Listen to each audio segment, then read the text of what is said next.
Semakin besar energi panas yang diterima air, maka semakin besar pula kenaikan suhunya.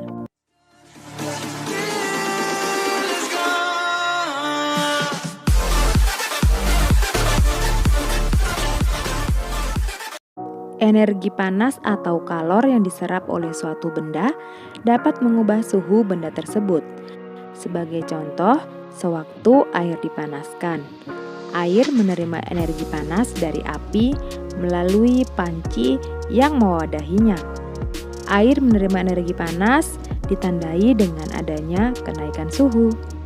Semakin besar energi panas yang diterima air, maka semakin besar pula kenaikan suhunya. Selain dapat mengubah suhu suatu benda, kalor juga dapat menyebabkan perubahan wujud benda. Sebagai contoh, es batu yang diletakkan di atas piring lama-kelamaan akan mencair karena pengaruh kalor dari udara. Coklat yang dipanaskan juga akan berubah wujud menjadi cair. Lalu, apa hubungan antara energi panas dan kenaikan suhu? Suhu adalah ukuran kuantitatif terhadap temperatur. Suhu menunjukkan tingkat panas suatu benda. Semakin tinggi suhu benda, semakin panas benda tersebut. Perubahan suhu benda dapat mempengaruhi wujud benda. Perubahan suhu pada benda tersebut akan menyebabkan pemuaian. Pemuaian adalah perubahan suatu benda yang dapat menjadi bertambah panjang, lebar, luas, atau berubah volumenya karena terkena kalor atau panas. Perubahan suhu juga menyebabkan penyusutan. Penyusutan adalah perubahan suatu benda sehingga panjang, lebar, dan luasnya berkurang karena terkena suhu dingin. Pemuaian dan penyusutan bisa terjadi pada logam, udara, dan air. Berikut beberapa contoh pemuaian dan penyusutan. Pertama, pemasangan kaca jendela. Bingkai kaca jendela sengaja dibuat lebih besar.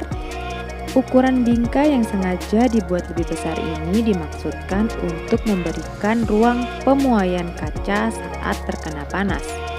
Jika bingkai tidak dibuat ruang pemuaian, kaca akan retak dan pecah saat terkena panas.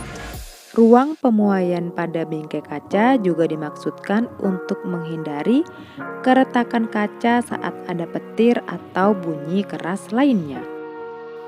Yang kedua adalah ban.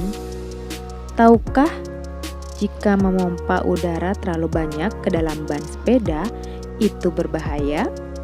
Ban sepeda yang diisi udara terlalu penuh akan membuat tidak nyaman saat mengendarai sepeda. Selain itu, ban sepeda yang diisi udara terlalu penuh dapat sewaktu-waktu meletus. Ban sepeda tersebut meletus karena udara di dalam ban memuai saat terkena panas. Yang ketiga, kabel listrik dan telepon. Kabel listrik dan telepon dibuat kendor. Kabel tersebut sengaja dibuat kendor agar kabel tidak putus saat kabel menyusut pada malam hari. Selain itu, kabel listrik dan telepon dibuat kendor agar tidak mudah putus saat tertimpa pohon yang tumbang. Yang keempat adalah pemuaian yang terjadi pada gelas kaca. Gelas kaca dapat retak bahkan pecah saat dituangi dengan air panas. Mengapa demikian? Gelas kaca tersebut memuai. Proses pemuaian pada gelas kaca tersebut tidak rata. Oleh karena itu, sangat disarankan tidak menuang air panas ke dalam gelas basah atau gelas yang baru saja diisi dengan air dingin. Yang kelima adalah pemuaian pada sambungan rel kereta api. Sambungan rel kereta api diberi celah. Pemberian celah pada sambungan rel kereta api dimaksudkan untuk memberi ruang pemuaian. Ruang pemuaian tersebut dimaksudkan agar rel kereta api tidak melengkung saat terkena panas. Rel kereta api yang melengkung dapat membahayakan gerbong kereta dan penumpang yang melewatinya. Demikian kita telah belajar bersama tentang pemuaian. Sampai ketemu di pembelajaran selanjutnya.